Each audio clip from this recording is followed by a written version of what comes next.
Ξεκινάμε το καινούριο ΕΣΠΑ για την ηλεκτρονική διακυβέρνηση με μια πολύ μεγάλη έμφαση σε έργα τα οποία είναι βιώσιμα, διαλειτουργούν μεταξύ τους και επιτυγχάνουν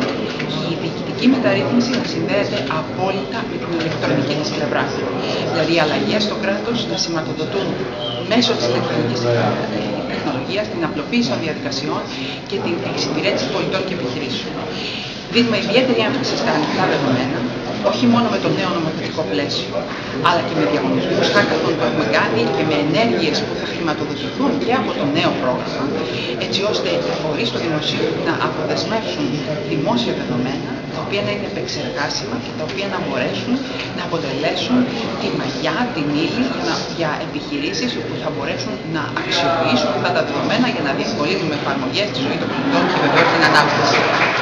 Και τέλος, η έμφαση δίδεται στη δυνατότητα να έχουμε διαφάνεια παντού μέσα από την ηλεκτρονική τεχνολογία και να διευκολύνονται μέσα από το διαδίκτυο οι πολίτες και οι επιχειρήσεις να παίρνουν και να δουν τις πληροφορίες που τους χρειάζονται για την καθημερινότητά τους, για τη ζωή τους, τη δουλειά τους και βεβαίως για να ελέγχουν πόσους αποφασίζουν